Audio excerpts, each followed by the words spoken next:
সেনা সমর্থিত তত্ত্বাবধায়ক সরকার আমল থেকে শুরু করে আওয়ামী লীগ সরকারের সময় পর্যন্ত বিএনপির ভারপ্রাপ্ত চেয়ারম্যান তারেক রহমানের বিরুদ্ধে সারা দেশে মোট ৮৪টি মামলা দায়ের করা হয়। বিএনপির আইনজীবীদের তথ্য মতে 111 সরকারের সময় তারেক রহমানের বিরুদ্ধে 17টি এবং আওয়ামী লীগ সরকারের সময় আরও ৬৭টি মামলা করা হয়। একই সময়ে সাবেক প্রধানমন্ত্রী বেগম খালেদা জিয়ার বিরুদ্ধেও ৩৭টি মামলা দায়ের হয়।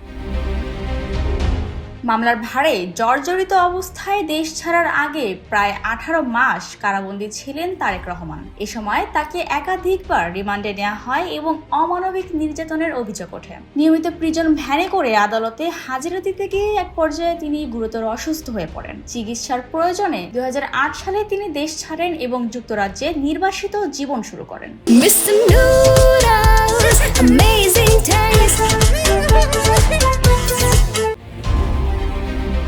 নির্বাসিত অবস্থায় বাংলাদেশের আদালতে 5টি মামলায় তারেক রহমানের বিরুদ্ধে সাজা ঘোষণা করা হয়। এর মধ্যে 21 আগস্ট গ্রেনেড হামলা মামলায় তাকে যাবজ্জীবন কারাদণ্ড দেওয়া হয়। জিয়া অরফানেজ ট্রাস্ট দুর্নীতি মামলায় 10 বছর, গাত আয় বহির্ভূত সম্পদ অর্জনের মামলায় 9 বছর, অর্থ পাচার মামলায় 7 বছর এবং মানহানির অভিযোগে 2 বছরের কারাদণ্ড দেওয়া হয়। এসব মামলায় তাকে পলাতক দেখিয়ে হাইকোর্ট তার বক্তব্য ও বিবৃতি গণমাধ্যমে প্রচার ও প্রকাশে নিষেধাজ্ঞা আরোপ করে। পরবর্তীতে সামাজিক যোগাযোগ মাধ্যম থেকেও তার বক্তব্য সরাতে নির্দেশ দেওয়া হয়।